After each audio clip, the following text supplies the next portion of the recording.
Hi everyone. I think we had this is probably the most competitive session that we've had, where we're competing against the banks and investors. So I welcome everyone to this session actually. So my name's Alan Crabbe. I'm the co-founder of Pozible. Pozible was one of the first in the world actually to launch as a platform for crowdfunding. And we're the first in Australia. So back in 2010, Rick Chen and myself launched Pozible from actually one of the first co-working spaces that Tom had actually set up called Vibewire, which is a creative and social enterprise co-working space in Sydney. And back in 2010, I think it was May 2010, we launched with 4 projects, and each of them 4 projects was actually from the co-working space that we started from. We really, I suppose, launched thinking this was a great idea. We seen this here model evolve in Europe and in the US in the creative industry. And this is primarily where we started out as a platform to service the likes of individuals and groups of people that wanted to get a project off the ground. So in May 2010, we launched 4 projects. In our first day, we got off to quite a slow start, but a project from Brisbane popped up. We had no idea where it came from. And it was a burlesque dancer from Brisbane that wanted to get to Melbourne from Brisbane.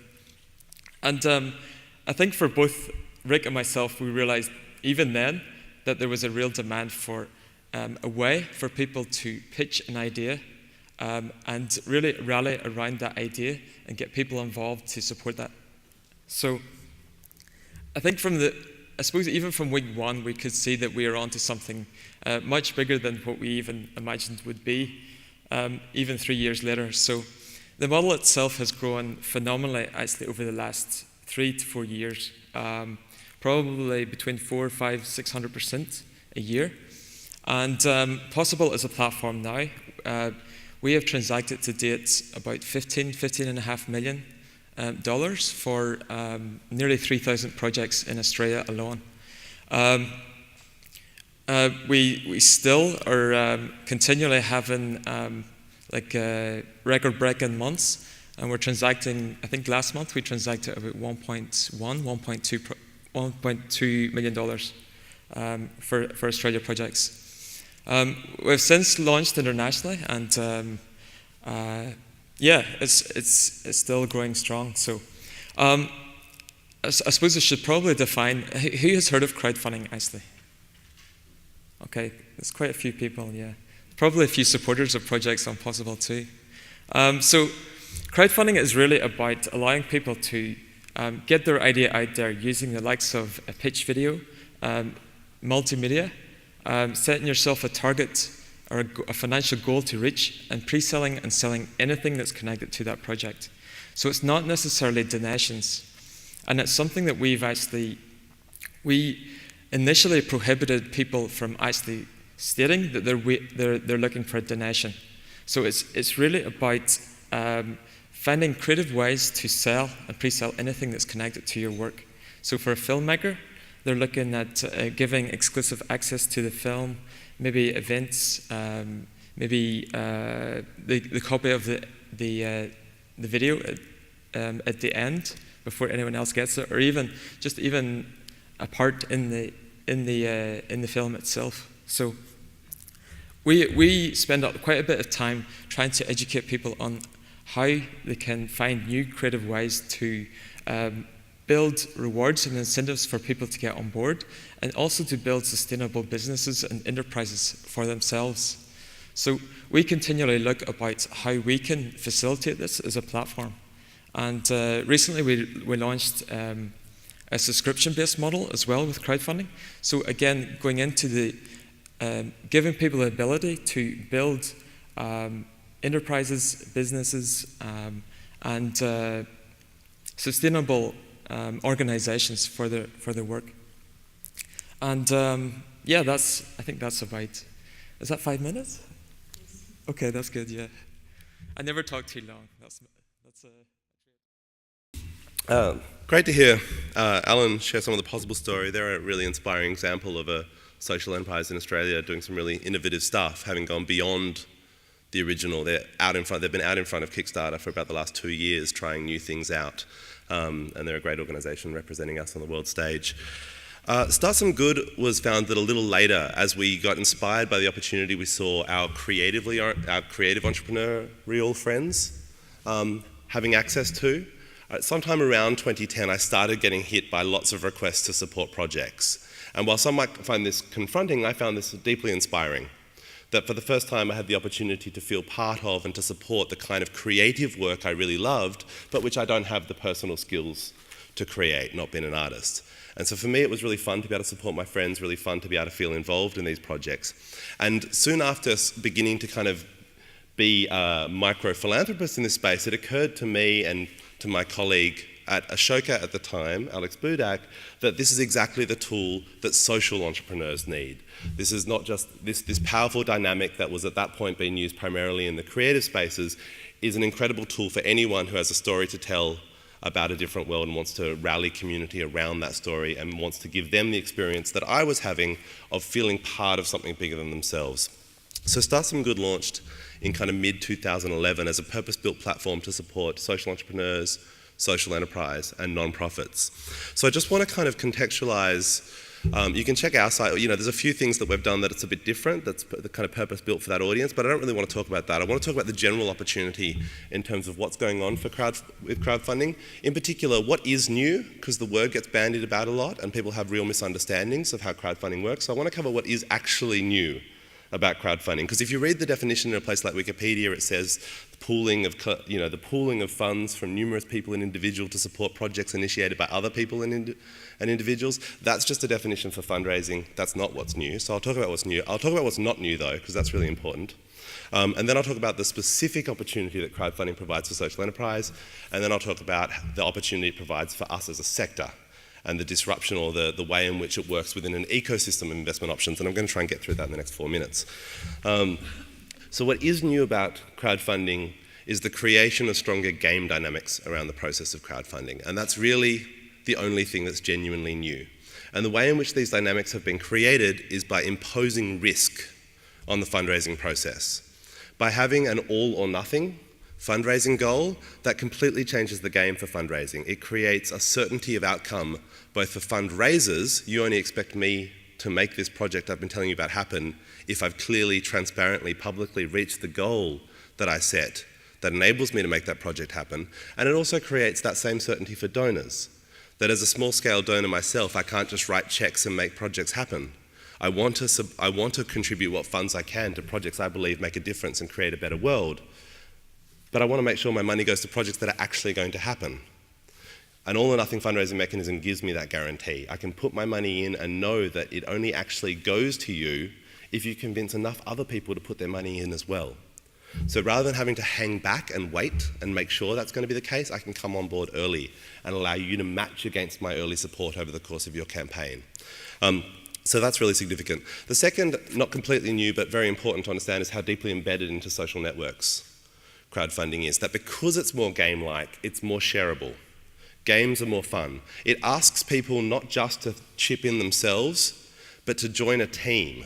As soon as you support a crowdfunding campaign, you're now part of a team, and that team has an objective, which is to reach that goal.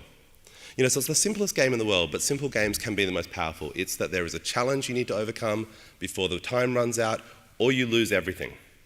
And so in crowdfunding, you don't just chip in, because that doesn't go anywhere on its own. You need to make sure the project also reaches its goal, or else the amount you chip in won't actually be contributed. And so it forms people into a team. It makes people want to do more than just contribute. It makes them want to share, because risk is interesting. Deadlines are interesting. Goals are interesting. These are all things that people respond to. But of course, most interesting of all are inspiring stories about the world that we're creating. It's creating a direct relationship between entrepreneurs and supporters, similar to, I guess, what Kiva has done in the development field, which is there's a certain class of donors out there who want to just write $1 million checks to the Red Cross. That's how they want to pursue their philanthropy, and that's how they want to make a difference. They want to support well-known, reputable, very reliable, big social change brands. Other people want to give $50 to a woman in Bangladesh so she can buy a goat. and make a difference for her family. And they want that direct relationship, that direct understanding of the impact their relatively small funds can make. Crowdfunding kind of plays in the space between those, where brands and reputation does indeed matter, but people are also inspired by the direct connection, the direct relationship with an entrepreneur, with an organisation, with the energy that lies behind the brand. And that energy comes through video, through social media, and through other tools that you'll use in your campaign. And finally, the other new thing is that everyone can play. That we can build a philanthropic marketplace, that Start Some Good is a social investment marketplace that doesn't discriminate between non-profits and for-profits or even unincorporated groups. That what matters in crowdfunding is not your legal status. No one cares whether you're non-profit. Like as a sector, as a social change sector, obviously not the people in this room because you all believe in social enterprise, but the traditional charitable sector has convinced ourselves, when I say ourselves, I used to be part of it, that the single most important thing about us is what we're not. The fact that we're not for profit is why people should care, why people should be inspired. And the truth in micro-philanthropy, and the truth in most philanthropy, is that people don't care about that at all. We don't even know the volume of charitable donations that aren't claimed, but it's thought that it swamps the number of charitable contributions that are claimed on tax twofold. Not in terms of the value, the raw money. People who write $10 million checks always claim it on tax. But in terms of the individual donations, people who give $20, $50, $100, even $1,000 just don't care about about getting some portion of that back from the government. They care about the experience they're having right now, the experience of being part of something, investing in something, helping make a difference for their community, and possibly accessing some cool new reward before anyone else on their block. What isn't new is that it involves work.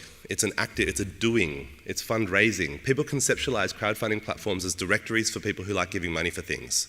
And just as if my tap blows up, I'll go to the white pages and look up AAA plumber to come and fix my tap. They imagine that I wake up in the morning feeling generous today, and that I'll go to a crowdfunding platform to look for the place to, locate my generosity. Almost no one does that. You're all kind of socially minded people. When was the last time you woke up in the morning and said, I'm just going to give money to something today? I just have an urge, I'm going to give money to something, I don't know what, I have to wrap up. People don't go looking for things to give money to. The story has to reach them, has to inspire them. So what's not new about crowdfunding is that it's a doing. It's not about raising money on a platform, it's raising money using a platform. Crowdfunding platforms are not communities of people that you're raising money from. They're a tool set you're using to raise money from your people, from whoever your community is, from whoever the people who care about your issue, your work, your inspiration. For social enterprises particularly, the opportunity is to combine motivations. That if we can offer something tangible that people want and will pay for, which is obviously a model that we all believe in as social enterprises, but if we can then wrap that in a story about the difference we're making in the world, people are incredibly more likely to put in, because it's ticking both their boxes. It's ticking the something for me box, which we all love to tick, and it's ticking the something good for the world box, which everyone in this room likes to tick as well. For the sector overall, what it does is inspires more risk-taking and innovation. We're building out quite a nice social investment ecosystem in Australia, but the challenging bit is still at the very beginning. For brand new, unproven, innovative programs, it's very difficult to find funding for. But crowdfunding is a great way to try new things. It's a great way to fund minimum viable products. It's a great way to run pilots. And once that pilot or that MVP has been proven to work, there's all sorts of funders who will be interested in helping you scale that up and make a difference. And we've had numerous stories through Start Some Good of people who have raised sometimes incredibly modest amounts of money. A guy raised $3,500 to release a speech therapy app, and 6 months later had $100,000 in VC. Because now the VC could see it. It existed. People were using it. It was making a difference. That's a really different place to be raising investment from than, I have an idea for an app. And so crowdfunding is an amazing driver for innovation and risk-taking in our society. It's playing a really important role in our ecosystem, which makes all the other types of investments better, because it de-risks a lot of these deals. Instead of having to fund something completely unproven, we can fund partially proven, tested, MVP-style projects. Anyway, I have to wrap up. Sorry I've spoken for so long. Thank you, everyone. Good morning. I really hope that's not going to echo so much.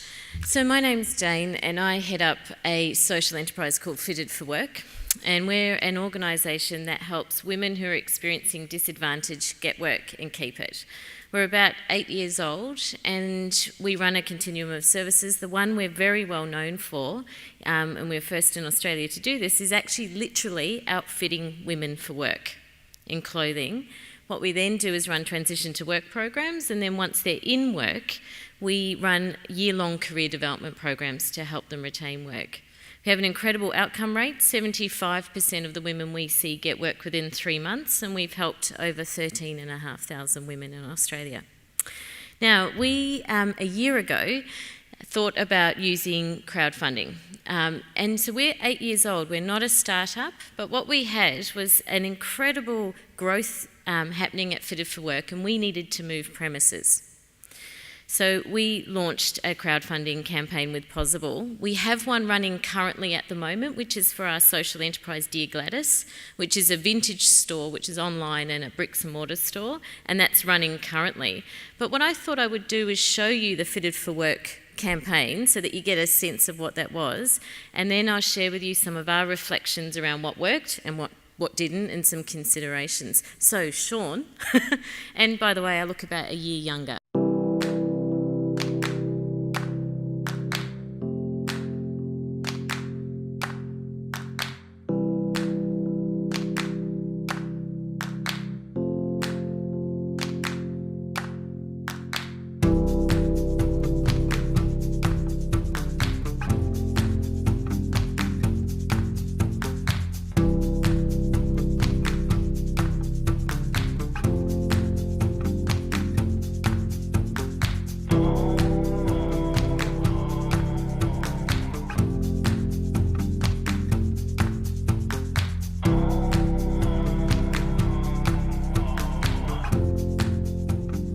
Hello, my name's Jane Hunt and I'm the CEO of Fitted for Work.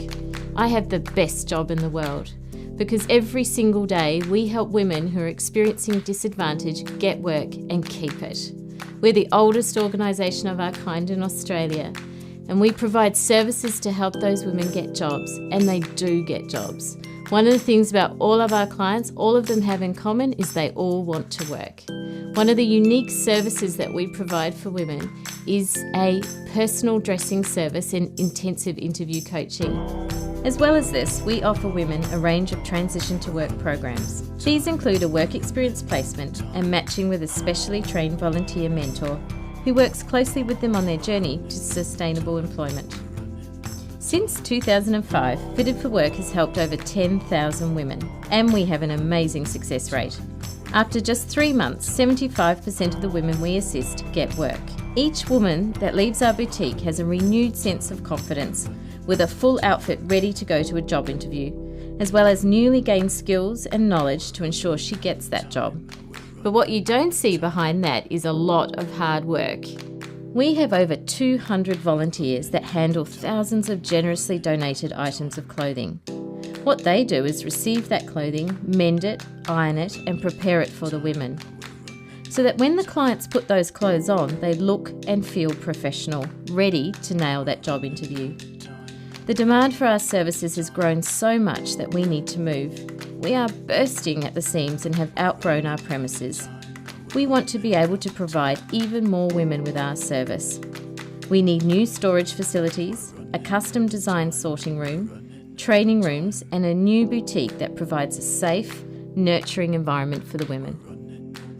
We would love you to be involved in transforming women's lives. We will recognise you by giving you, first of all, a very special virtual hug. We have lots of rewards to recognise your contribution, including adding your name to a very special custom-made wall of support at our new home. This wall will be so meaningful to the women we help, because when they arrive at Fitted for Work, look up and see your name amongst others, they will know that you are supporting them on their journey to finding a job. Here's how you can help. Get tweeting, like us on Facebook, share our video anywhere and everywhere. You could send an email to your friends or put us in your newsletter. A link on your website would be fantastic, and a blog would be even better. And most importantly, pick a reward to support our move so we can help even more women get and keep work.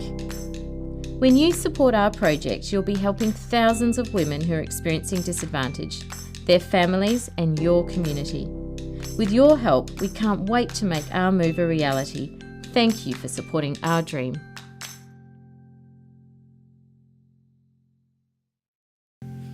Thank you, Sean. So that campaign met its target. It actually exceeded its target. But what was interesting to us was outside of that campaign, we raised exactly the same amount of money from trusts and foundations as well. So what it did was create an awareness around what we do that went beyond this actual campaign.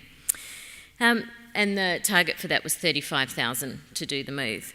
Now, just in terms of stepping back slightly from that campaign, I think when you're looking at your revenue or raising capital, it's really good to think about what kind of financing you're going to need for your organisation. Our whole organisation costs about 1.5 mil to run. There's no way that would be a crowdsourcing campaign, because if you also need money from, say, your traditional philanthropy and things like that, then you're also going to need to develop the skills and engage with philanthropists. If you want from social impact investors, then really you're going to need to do your business case and go that way. So you need to be really clear up front, what is the financing for your organisation? This, to us, doesn't replace other forms of capital raising or fundraising. It's another tool. And I think, Tom, you mentioned that in particular. And for us, it was good for a discrete project. And I can see for early stage, it would work. For us, it engaged a community who were interested in our endeavour. And one of the things that was a steep learning curve is you have to leverage your own community or your own tribe. You actually don't get a whole new following. We got some, and some of those people then were retained as donors, but certainly you need a pre-existing community to work with. It does have the potential to engage, because as people share online, it has this sort of viral nature that happens. It also, you get the potential to get money quickly. So if you're submitting for trust foundation grants and things like that, it can take 6 to 12 months to get funding in for your project. Well, this can be a much quicker solution around that. Some of the weaknesses we encountered, the confusion with donations. So we're a not-for-profit, and for some people, they wanted to donate and not get a reward. And interestingly, our most popular reward wasn't products and things like that, but it was actually getting their name on the wall. And when we asked people why, they were more motivated by what our client experience would be, so that those women would see their names and know that there's a whole community supporting them. For them, getting a tangible reward wasn't the motivation for supporting us. But I could see in the artistic space that that would be part of being engaged around that. So with that donations not being recognised, there was confusion over whether it was tax deductible or not, but I'm pretty sure that's almost sorted out now with most of the tools. As I said, it may not be the most appropriate way to raise money, and you need to think beyond just a small kind of activity, but what is your long-term strategy for your organisation? And the other thing is you do need to leverage an online presence. That was one of our learnings. You already need an online presence, and you need some form of connectedness for it to work. And I'll leave it there, because I'm sure there'll be lots of other questions, and Sandy's now standing.